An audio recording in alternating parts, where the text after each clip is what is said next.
So the first thing I wanted to do is actually give you each just a moment to discuss a little bit of your backgrounds.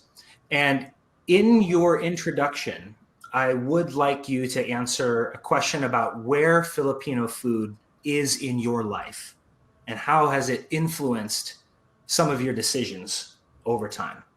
Let's start with Dr. Arboleda. Hi, my name is Pia Arboleda, and my parents are from Bacolod City, so I speak Hiligaynon at home. I am a Filipino language teacher, but the Filipino program is not a it's not a language program. It is actually what we do here is to talk about Philippine culture and promote a sense of community among us. Um, I I arrived in Honolulu in 2008. Feels like yesterday. My relationship with Philippine food is really based on my childhood memories of eating pandesal. And in the old days, there were people who would come and bring kakanin, and I would eat that every day in school.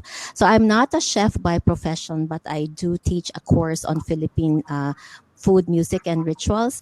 The real chef in our family is my son, who studied at Kapilani Community College. Thanks. Thank you. Thank you. Chef, would you like to go next? Yeah, sure. Hello. For me, I've been in food all my life. My mom and dad, they had a little catering company way back when on the North Shore. I grew up in Kauku. I went to school there. All my friends are all Filipinos. Mauricio Ramos was one of my best chef teachers, all Filipino cuisine way back when. He made all his own knives. I got a whole bunch of knives that he had made for me. And, for me, being blessed to come from that kind of environment. And as I travel a lot. I'm the chef for American Airlines. I go all over the world doing a lot of major events. I worked 30 years on Crystal Cruises. I always look for the Filipino cooks to come on my team because they know how to cook. They got my same kind of palate. I love the food out there in Daly City where you guys hang out in San Francisco. I work out there a lot. But yeah, so, I've always involved myself or surrounded myself with a lot of the Filipino cooks and chefs. Their palates are just remarkable. Their style of cooking and their knowledge of food. I remember way back when everybody said, oh, Alice Waters got this great idea from the garden to the table.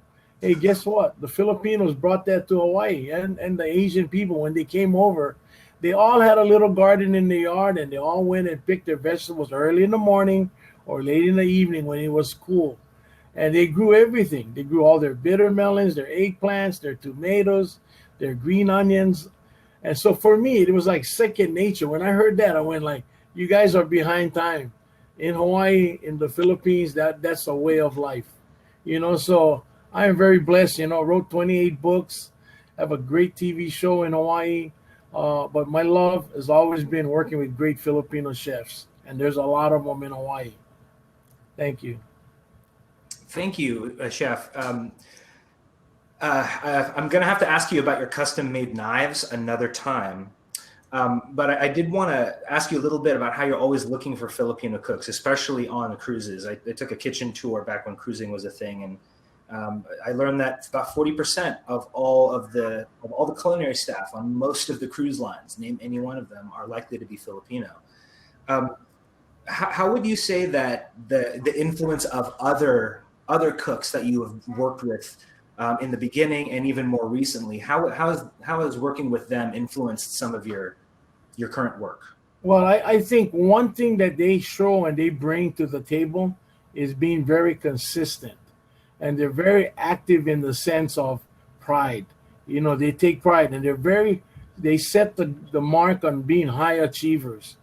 And so for me, I've learned a lot from them too in that prospect, where I always want to set the goals high. I always want to be consistent. I always want to be very, very, team player. and that's what they bring there.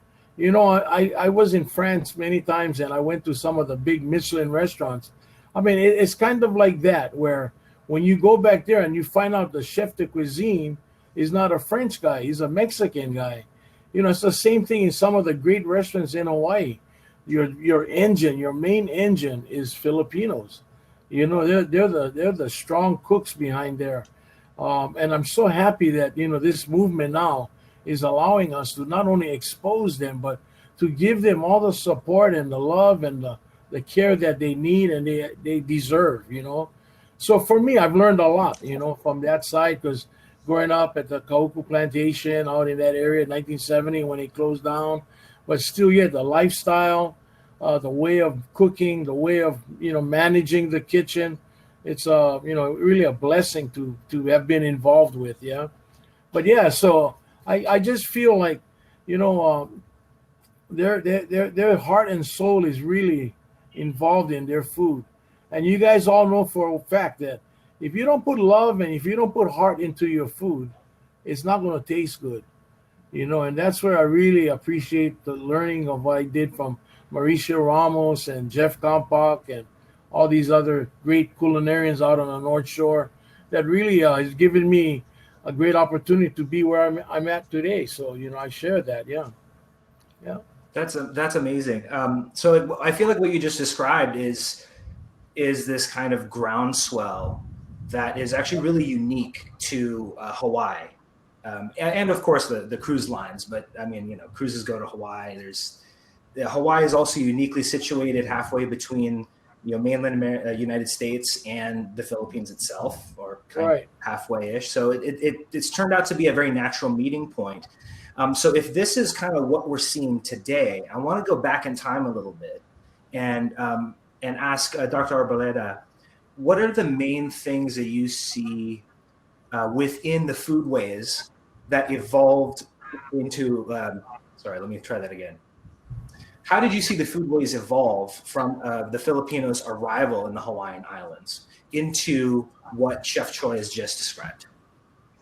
So I derive this discussion. I derive from Doreen Fernandez's book called Palayok, and also Edelberto and Alegre's book on Kinilaw. So I would like to briefly talk about Kinilaw as a unique way of preparing food. And it's not difficult for us to understand this in terms of because we are in Hawaii, we know about poke, but when we talk about indigenous foodways, Kinilaw is one way to illustrate that we are a multicultural and a multi-ethnic society. So Kinilaw is prepared in many different ways in different regions. And also, I would like to talk about very briefly sinigang, which was what Chef Sam Choy was talking about. Like when we talk about what best represents Philippine cuisine, they say, Doreen Fernandez thinks that it should be sinigang because we take from what is in our backyard and we improvise depending on what is available. If there is an abundance, then we preserve or pickle them. If the resources are meager, then we adjust accordingly. So what I like to point out about the indigenous lifeways is the concept of Kinilaw, which, and I will read very briefly.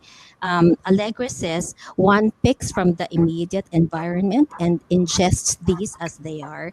This is respect for the innate character of the food object as it is at its sweetest. Abundance dictates restraint. One ingests only what one needs. Nature replenishes itself and will always be there. Kinilaw is the sweetness of moderation. One takes only what can remain fresh in the meal. Excess is spoilage, wastage, and criminal. Honor the abundance by taking just enough. Kinilaw shuns adornment. Nature as it is beautiful. One need not improve on it, unquote. So the concept of indigenous lifeways are just respect for nature and just taking what is enough so that future generations can enjoy our food. Very different from the capitalist concept of just taking and taking and taking. And the idea of Philippine indigenous lifeways is for to use everything. Like coconut husks, even fish heads are used for soup. So nothing is wasted. And I think because we are immigrants who come here, we know how to adjust to our life in Hawaii, to use what's available and to look for ways to swap ingredients if they're not available. That's really interesting. Chef, I'm curious if you, as you're hearing this, like, are you hearing any similarities to the Hawaiian native indigenous? Well, the Hawaiians were champions of that. You got to think they lived on an island. They traveled in the ocean on canoes. They couldn't overfish. They couldn't overtake. They couldn't overgrow. They couldn't overeat because those are very important for not only the next generation but the next meal. So when you think about it, what Doctor had just said is really truly a way of life. I belong to the Fish Watch group. I was probably one of the only chefs that supported the movement to stop the fishing in the northern Hawaiian Islands. I go out and cook at out in Palmyra Atoll. You go and share that education about just taking just enough to eat and not to overproduce or overtake. But the other interesting thing, what she said that really makes a lot of sense, is that we as educators or people that are looked up to, we have to set the trend. We have to be the ones that teaching and passing it down to the next generation. I mean, we want our great grandkids to one day get up and look and then, oh, there's a lot of fish, there's a lot of fruits, there's a lot of vegetables, not deplete the world food source, And that's why I think, when you look at Hawaii, for a good example, as the plantations start to, grow and blossom and bloom, and all the ethnic groups that came here, along with their culture, they brought their food. On any plate in Hawaii, you can look. You can see a little bit of Filipino, a little bit of Chinese, a little bit of Korean, but all on that same plate. And that's what makes Hawaii's food so ono. We have to learn more so how to be maybe eating a little more healthier, because it's important to control, things like diabetes and, high blood pressure and all those kind of, ailments that heart. And so that's why it's important to kind of change the style of cooking to make it healthier. And that's what I've been doing, sharing that with you folks. But all I know that the doctor is so true about not overusing, not wasting food, use everything from the top of the fish to the tail of the fish, and everything's, used. You can make a big pot of soup, sabao, or whatever, I mean, I remember going to Seattle and there's a little store right across of the big market there, the famous Seattle market. And it's a Filipino store, but in the back there's a mom and kids, a grandma, them cooking, and they had the salmon head soup that was like being back home, right? So I asked them, I said, where you guys get all the salmon? They said, oh, they throw it away over there, but they give it to us and we make soup every morning. And in the winter, man, that soup is so good out there in Seattle, But see, and that's the Filipino culture, saving and sharing, and making things taste so good. They deserve a place in the food world. I mean, not that they haven't yet, but they deserve to have, be as great as Chinese cuisine, as great as Italian cuisine. I mean, Filipino cuisine is right there. I mean, it's amazing. I mean, in Hawaii, we love it. Every time you go to a party, you got Filipino food, from pancit to, adobo to lumpia to all the desserts. I mean, it's just nonstop, and it's very, very good, and it travels well. Yeah. That's it, man. Be positive. Would you? How would both of you characterize Filipino food in Hawaii today? would you say that it is already mainstream? Does it have somewhere to go? Does some space to grow? And what's the next step look like? Well, let me speak first. It's mainstream, but I think it needs to be more supported by some of the bigger hotel industry people, like the Sheratons of the world, the Hyatts of the world. I mean, they should allow. A good friend of mine by the name of Paul Prudhomme, he created the blackened seasoning. That was created by employees from like Jamaica and all in that area. So the Filipino food, every time we have the employees' meal, they cook some great meals. But that should be put out to the guests, to the customers, so they can get a true taste of the Filipino cuisine. And I really admire that, but I really feel like we should start getting them to be at that level, where you'll find the dishes of the Philippines on the main menus of the resorts or, other high level areas in the restaurants, because it's very good. And they've changed their style of cooking. I think one of the greatest chefs for the Philippines right now is over in Maui, the Tin Roof, Simeon. He's got the Filipino food to a level that's equivalent to the French or the Hawai'i Regional Cuisine. He's done a great job. So I just feel that we got to start getting them at another level. Go ahead, doctor. Sorry. It's okay. I just want to point out that obviously wherever we go in the world, we will encounter Philippine food.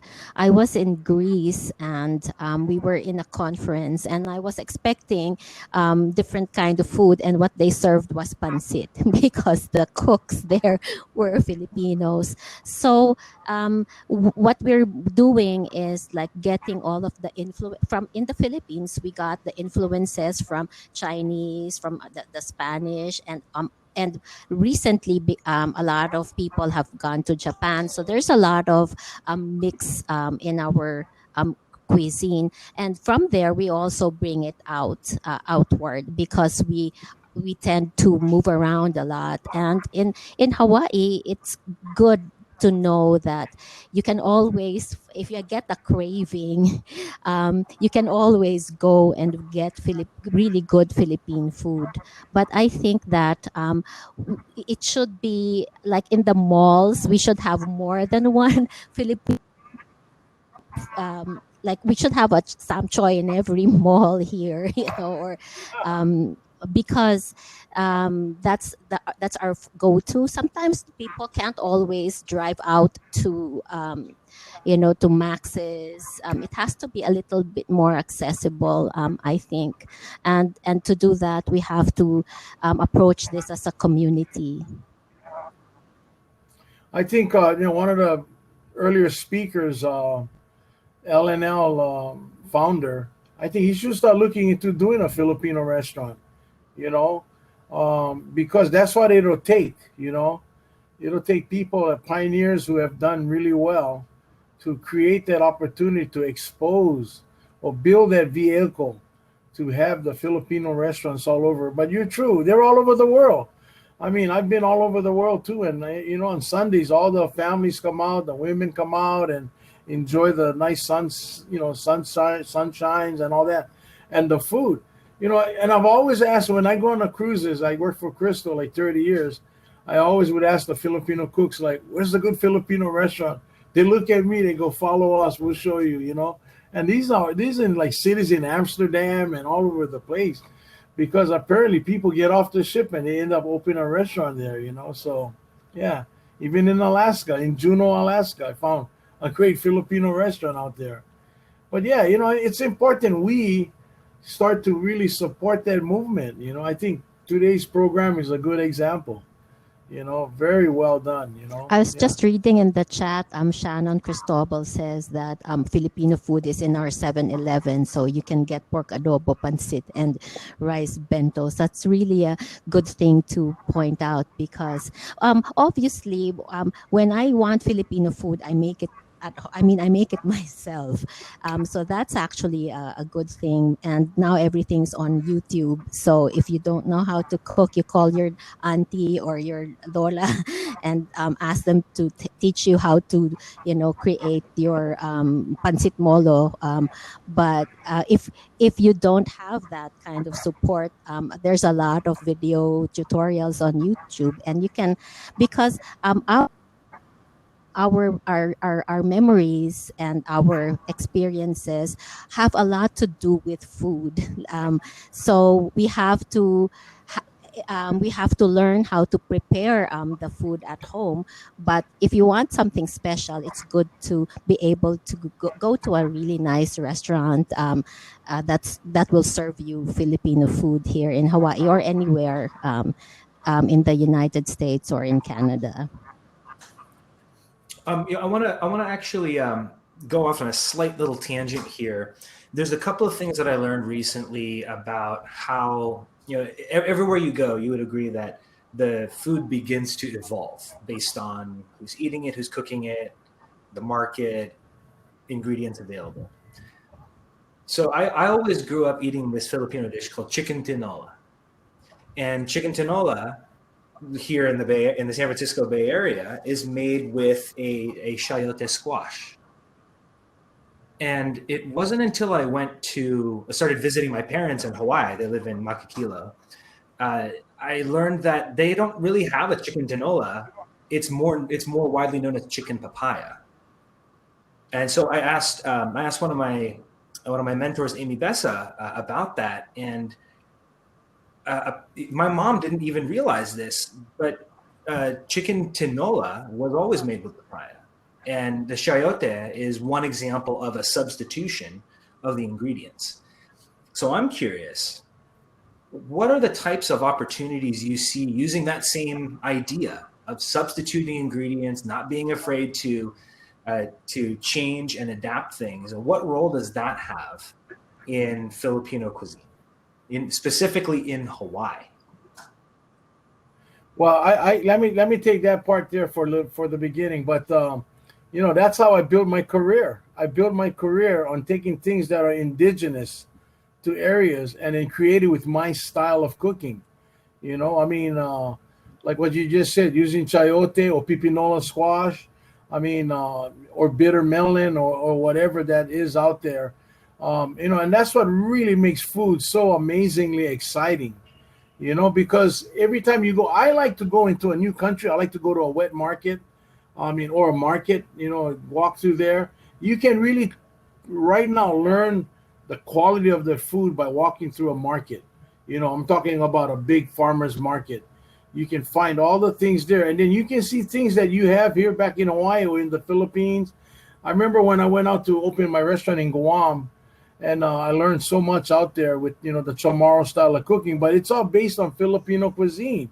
Karumpika, which is a chicken dish with coconut milk and peppers, and, really, that's one of my favorite chicken dishes, but if you look at the history of it, it's a base of a Filipino recipe, And so going back to that, yeah, that's the thing. If you can find things that are indigenous to an area, and then you create your style of cooking and adapt it to that, you got yourself a winner.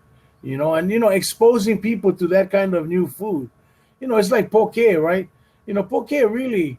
When I wrote my first book, I started from the South America, went all the way to the Polynesia and everything. Everybody had a style of raw fish. Ceviche out there in South America. Rapa Nui, they had a kind of like our crack seed poke where they chop everything up inside. You come to Tahiti, you have it with the lime, a little creation of ceviche with coconut milk. So food's the same way. As we're so blessed to have had the Filipino field workers come into Hawaii and take the chance and educate their kids and having their kids become doctors and lawyers and all those great things. And now we're trying to hope to get more younger chefs, kids to become chefs. I think it's all, a real nice pat on the back of the first families that left the Philippines to come here and better the education for their kids, doctors and, all those things. But going back to that with the food, That's really important because that's what happened to me. I got blessed to where I could adapt to anywhere in the world that I went and took their food and created with my flavor. Not shouldn't say mine, but our flavor, our island style of cooking. Yeah. So that's a very good point there. Thank you. Thank you. Doctor, do you want to add to that? When you talk about tinola or even adobo, what we actually need to remember, there's no standard way of cooking adobo, or there's no standard way of cooking tinola. Every region would have its own spin on it. For example, adobo in some areas would have pineapple. In other areas, it will have coconut milk. Um, and I guess the real challenge for us when we are when we are not in the Philippines is to find, for example, for sinigang, in we in the Ilonggo household we use batuan, and it's hard to find these sour elements, and so sometimes you substitute it. And Doreen Fernandez actually made a really funny comment, and she said, if people use just vinegar or just calamansi, it's a very unimaginative souring your sinigang. But if that's the only thing that's available, you would have to make do. But and this is not just as a plug, but this is why it's important to have like the, I know it is like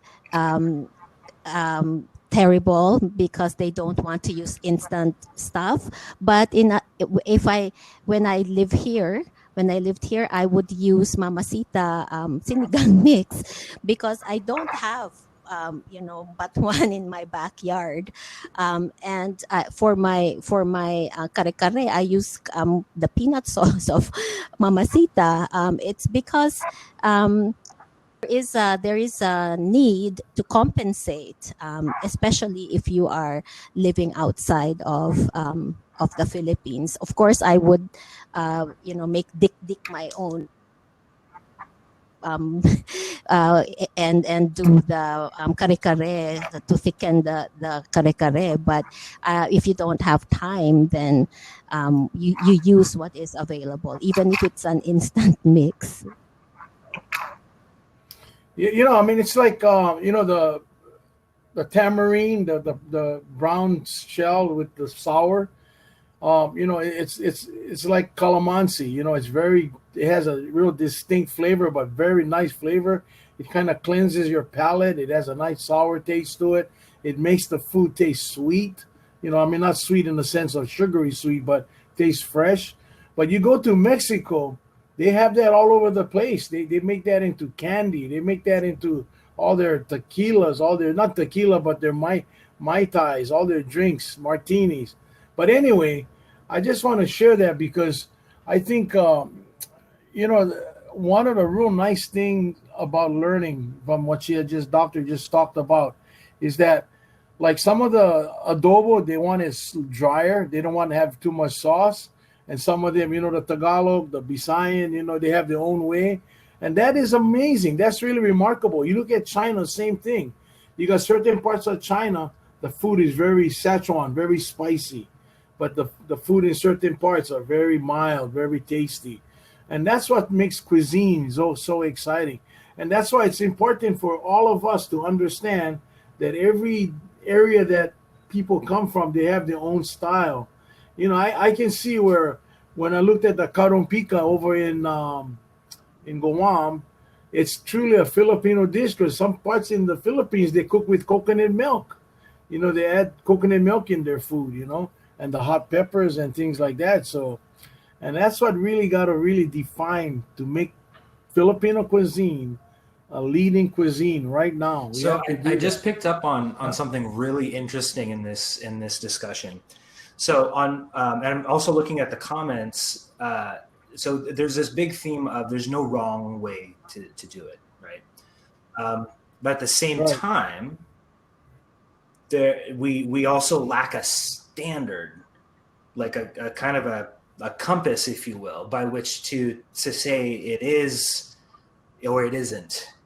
So how do we navigate those that, because there is not necessarily a standard, that they're very dug in the fact that, well, because your adobo is different than my adobo, your adobo must be wrong. How do we get over that?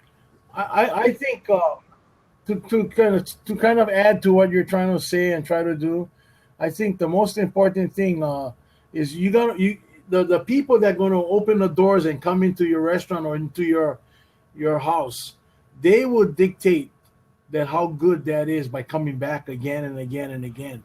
It's like the world of poke. There is so much poke all over the world. There's different styles. There's different guys are making it. You got Vietnamese people that got poke stores. You got white people that are making poke now all over the world. You got people in France. But the bottom line, to really get that fine line to like maybe standardize it, it's hard because everybody's got to live with what they can catch, what they can get to the table. But it's how much people come into your restaurant. That's the key, or your establishment. That's the key. Those guys will dictate to you how successful you will be, you know. So for me, I like food, period. So go back to an adobo. I like a little wetter adobo, but then if I'm just snacking, I like the dry adobo, you know, because it's easy to eat. You know, you just like eating popcorn, right? But when I want to eat with rice, and I tell you what, you can't beat the saucier one. You know, there's a great restaurant in Honolulu, Olena. You know, he does great job with all the Filipino dishes, and he's got a great website. I mean, I'm just excited to see them doing that. But more importantly, I want to see more, and I think we got to give support to them. You know, all these mom and pop restaurants that do really well. You know, I mean, who'd ever taking the bitter melon leaves or taking even the pepper leaves from the pepper trees, and then you know the sweet potato and cooking it with things to make a nice dish. That's healthy. That's very healthy. You know, so yeah, I get excited. I just love a good Filipino meal. Yeah, one of my favorites. I don't know, Daly City though. You guys got to step up your guys' food out there in the Bay Area. Oh, snap. I hope everybody just heard that. No, I go there a lot. They got good food there. I'm sorry. No, I mean, but I'm just comparing. I'm comparing them with Hawaii. You've got a good point, though. To a degree, as much as each of us want Filipino food to be a certain thing, I guess there's limits onto what we can do, right? We can influence, but we can't dictate. The market is going to tell us what will be successful. That's right. I mean, you know, Hawaii, when we came up with the 30 of us or 35 chefs came up with the Hawai'i Regional Cuisine, look what Alan Wong and Roy Yamaguchi did. I mean, you know, Peter Merriman, all those guys, Mark Ellman, they've done a great job. You know, everybody ran into their own little world, but guess what? They knocked it out. They knocked it out of the park. And it's the same thing Filipino cuisine has, you know. It has all that potential. You know, the market, people will come there. You know, what's the nicest thing is to get to a restaurant that everybody talks to you about, and you go on you know, those computer pads and you find out, okay, they got 5-star. You go there and there's a line at the door. Man, that's amazing. And you get people coming out. It's worth the wait, you know. And that's all we have to do with the Filipino cuisine. We got to be supportive. I'm saying that again and again and again, but it's a great cuisine. You know, it has a lot of magic to it. Yeah. Chef de Gala, hey, Kelly. Actually, he just mentioned a great example of what you're talking about. And he's referencing Bad Saint in Washington, D.C. Sonia and I spent 3 hours in line to get a seating there. And I must say, totally worth it. I'd also just had never seen people line up for Filipino food in just like that. You know, it's interesting how each city has this unique microcosm of a Filipino food community. And gosh, I'm trying to think of an analogy because I want to stick with the standardization topic a little bit longer.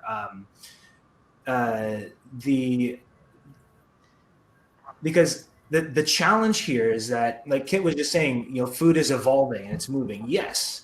But even when we're talking, you know, theoretically about evolution, there are identifiable stages and branches and standards and milestones that tell us when it became what it is.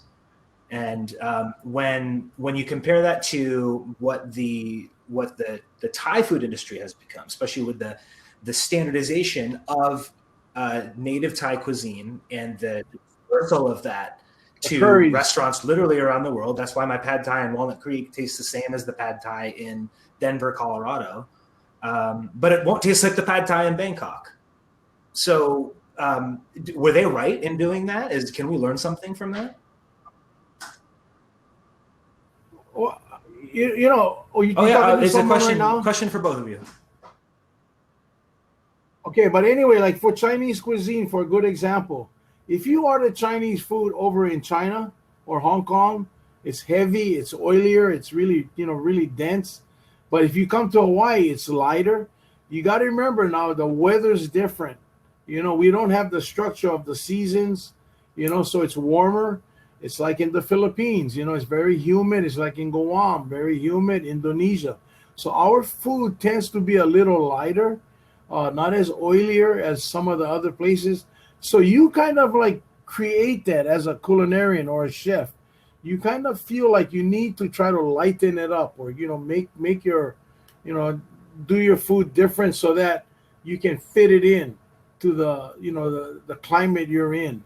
And that's what it is. Of course, like a good example, if you say saimin in Japan, they look at you and they go like, what is saimin? There's no saimin in Japan. But yet they got noodles, and that's ramen, And so that's the same thing, right? If you were in the Philippines, you had some really great, the bangos or the big shrimp they got out there, and you come home and, you come in Hawaii or California or whatever, you find it differently. It's just because the way it's grown out there, the way they catch it and everything. But the cooking style has to be the same, It has to be the same. The garlic, the ginger, if they use ginger, the right amount of oil, allowing the vegetables to come out, fresh, So yeah, I mean, it's just all talent. Then it becomes talent. Interesting. Yeah. Interesting. Okay, so actually, I'm just doing a quick time check. We've got about 20 more minutes. I'd like to focus the next 10 minutes or so on what our panelists see for the immediate near future of Filipino cuisine in Hawaii. And then I would like to collect a few questions from those that are watching so that we can pose them directly to the panelists. So for this portion, for the next 10 minutes, what is the future of Filipino food in Hawaii? When I talk about Philippine food, it's always, for example, in my class, it's called Filipino Food, Music, and Rituals. So the approach is always regional and to see the uniqueness of each culture. But what I'm finding, and the students who come to this class are not all Filipino in English. So we get all sorts of students from everywhere around the world taking this class, and their takeaway is always that it's the attitude that you bring into the food, because when you talk about cuisine and how to make it, it is usually like, for example, in when we make pancit molo, we sit around, making the wrapping the meat and we gossip. So the future of Philippine cuisine has to do with our relationships the relationships that we build around the table. So it's really the attitude, the coming together. Always there is a cause for celebration, however small or grand it is. So I think the idea of looking into how we prepare our food, what the philosophy is behind it, not wasting anything. That is already seeping through the community because of the way we educate this new generation, and more people are wanting to learn how to cook Filipino food. And so for me, I don't think we should really standardize, because food is dependent on the weather, the seasons, our landscape. And that is what makes Philippine cuisine great. It's open to everyone, and it is to be shared with a community. Well, I very nice, well said. And going back to your question, food is art. That's it. Food is art. And then we have to really give thanks to the farmers too, the producers of the food. We as cooks, or the mom and pop that are cooking in the homes right now for the family or the next generation, we have to give thanks to the farmers.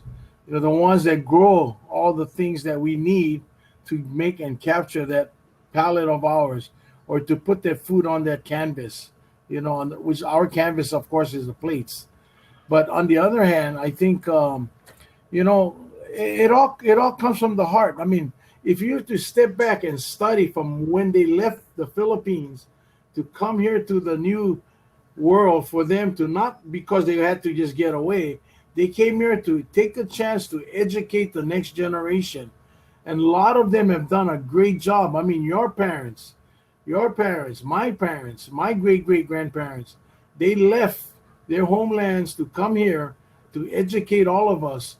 And so, along with that, we have to really give thanks to that. But more importantly, we have to make sure that we leave it in good hands. So, to go back to where you said, like, what do you think about food in Hawaii? Hawaii, the Filipino cuisine is in very good hands. The younger generation, they've taken the food and created their own style to it. The chefs that have been in Hawaii forever, they've learned and adapted to do a lot of nice style of different Filipino cooking. The more so the younger generation, they very much want to get involved. The intermarrying of a Filipino boy or girl with a Caucasian person, or all of that is just all part of that growth, all part of leaving that legacy of the parents leaving, or the great grandparents leaving, to come to America or come into the islands to better themselves for education. Along with their culture, the food plays a major role. I mean, how many times you see a tray of nice rolled up, banana lumpia, I mean, really, really good, deep fried right before you, sprinkled with a little love, and you bite into it. You have the jackfruit in there, and you have the banana in there, little cinnamon. I mean, you can't beat that. Or even the chicken, the pork lumpia, or whatever, the vegetable lumpia. How many times you've had it? I mean, it's just amazing. All the different kind of desserts. The halo halo is one of my favorite desserts.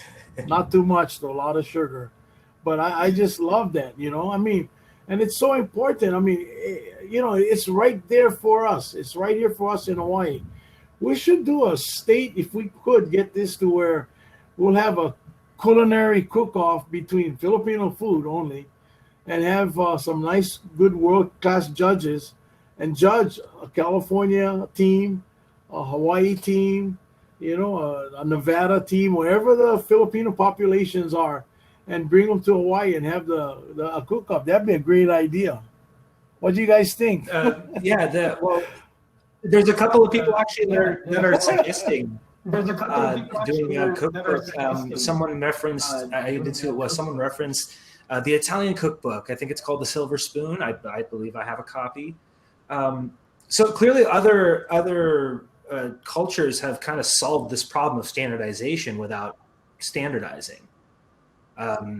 So yeah, okay, I'll drop the standardization thing. I'm not necessarily pushing for it. I just find it very fast. Well, no, seriously, that's a good idea. Don't ever say you drop it, but never let it leave your mind. I mean, it's always, there's always importance. You got to remember that there's always. I mean, everybody calls me the godfather of poke, but it's really not me. It's the people that come and support all the poke stores. They said, you think it's going to be, like a flash in a pan? I said, no, it'll be forever, because there's several things that are very important with that dish, poke. You have the freshness, you have the health side of it. It's like breadfruit, ulu. Ulu is a great product. It's better than potatoes. Ulu is gluten free. I mean, it's very tasty. It's in a lot of different people's food, And I think our Filipino ohana or family, we have to really help them to really keep this going, man. This is amazing. This is exciting to have what we're doing right now, Thank you for whoever made this happen. As you mentioned, there's a lot of people that go behind it. We were reached out to by Andrea at the Department of Trade and Investment with a very simple and elegant idea. Let's grow our culinary community in Hawaii around Filipino food, and that's definitely speaking our language at the Filipino Food Movement. One thing that is an interesting topic that continues to come up is that Filipino food is unhealthy, quote unquote. And Chef, you've mentioned a number of times kind of changing some of the techniques and ingredients to make it a little bit healthier on the diet. Doctor, do you see some of the kind of colonialist tendencies or influences on the Hawaiian diet? Well, let me first address the idea of like it being unhealthy. It actually isn't, because what we do, I mean, the cooking methods, example, steaming, that's called halabos, inihaw, grilling, paksiw, cooking it in vinegar, and sinigang. These are actually, we try to maintain, we try not to do too much to the food. It's just the simplest way, so that then the ingredients come out, the flavor of the ingredients come out. So when you think that adobo is oily, it's not always oily. It depends on how you create your meal. So it's not true that it's not healthy. In fact, what we want is to maintain its freshness, and Filipino dishes done right are actually very healthy, because we put in a lot of vegetables and that we take. It's just we don't have a backyard here right now, but it is so therefore we have to educate people about what is and isn't Philippine cuisine. We also get a lot of influences from Chinese food, all that, which is actually very healthy. And if we are here in Hawaii, it's like our culture. We just we just blend it.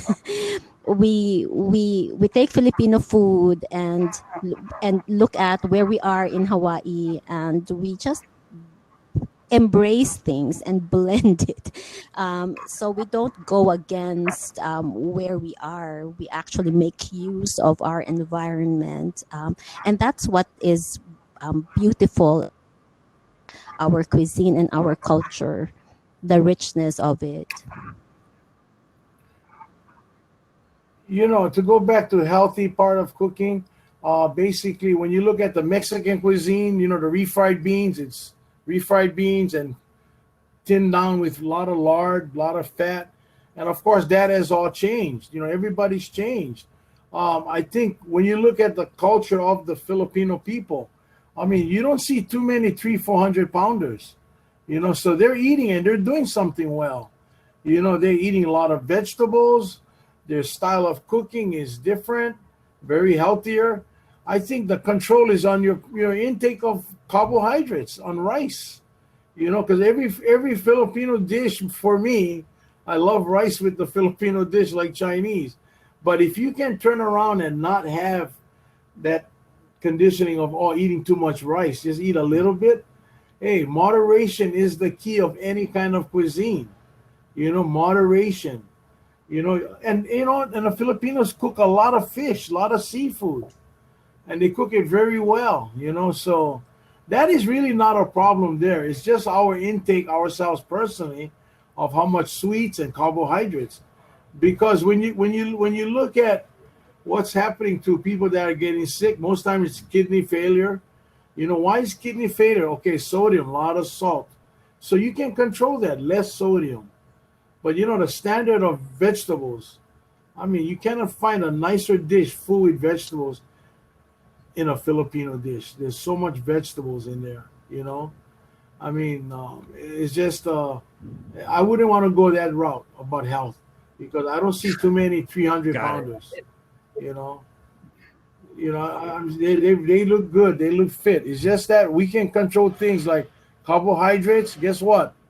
You can maintain that by being in control. Sodium, soy sauce, salt, less. Use less, and that's all you have to do. But the cooking styles are there: steaming, vinegar, grilling. So it's all there to be a healthy we cuisine. should really look back to the indigenous methods of cooking and some of the original recipes. I mean, there are some restaurants that just don't put a lot of gulai in their dishes, and that probably I've been told that it's likely because they grew up in Manila, like in the city, where they tend to just have less access to fresh vegetables, and therefore they're less used to it. Now for in kind of wrapping up, boy, we have covered a lot. There's a couple of things that really speak out to me. There's this constant trend about education that it seems like would be a good opportunity to kind of wrap up with.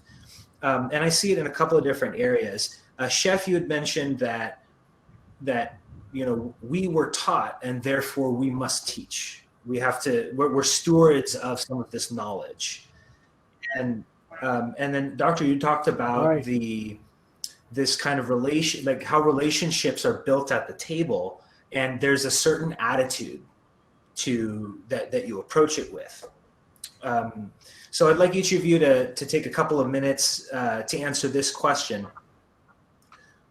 What are the key things that must be taught to the generation that's taking over right now so that they'll have the right attitude about our cuisine moving forward? For me, it really Good, is Doctor. not to waste anything. It as fresh as possible, maintain ties with your family. I think the art of sitting at the table is slowly losing its ground. We need to sit with family. We need to tell stories. It's not just about the food. It is about our life experiences and how we got to where we are today. To look back at the past, to appreciate our regional, roots and our diversity as a culture. I think that we should expand, embrace all the variety rather than contract and say this is just one thing that we are. We are everything. It's it's outward, that movement and that growth. And for me, I think the key to success and the key to life is to remember the past. Remember and respect the past. Remember the ones that took the whole challenge to leave the motherland to come here and expose themselves to the unknown and created a lifestyle for their kids to become successful. That's a major lesson to me. And the other thing is be proud. Be proud from where you're from and be proud of what kind of food you're eating because that's all your heritage. And try to always educate people about it. Don't let them turn their nose up to it. I mean, show it, be proud of that. This is my grandma's recipe or my great great grandma or grandfather's recipe. And there is nothing wrong with that, because education we'll learn to the day we die. We can never learn everything, but we can sure share a lot of learning, a lot of education. And that's always been my style. I shouldn't say my, but our style, just teach and care, and don't forget where you've come from and all the other people that brought their wealth of education with them. We've learned from them. Sometimes you can read a book and learn something from there, and there's sometimes you can see someone tell you a story and you can probably learn more than reading a book. So that's why I always say, listen to the elders, because they bring a lot to the table. Wow. That's it. Mahalo, chef, and mahalo, Dr. Arboleda. The the mic drop. Yes, I completely agree. There was once a place in Honolulu. It was on Kapahulu Street. It was called Hale Noa, and it was an ava house, a kava for those that might know about it. And I learned there that the most important thing whenever there would be a meeting of various tribes in the islands, the most important thing was not necessarily the business that they discussed, but it's how they shared the drink of ava and how they communed with each other and the community that they built, because they knew that without that, they couldn't build something for the future. They couldn't build anything for the next generation. So with that being said, another big thank you for our two panelists and everybody who decided to tune in today. Words of wisdom from both of these two amazing panelists. Coming up next, I'll invite you all to the main stage where, if you're not tired of me yet, I'm going to be interviewing someone you may have heard or seen before. He goes by the name of Chef Lanai Tabura. So if you are a big fan of Food Network, he's been on a couple of those. So I'll see you guys at the main stage. And thank you again so much for taking part in this session for the Filipino Food Movement Savor Filipino in Hawaii. Thank you. Aloha. Have a great Thank day. you. Aloha. Aloha.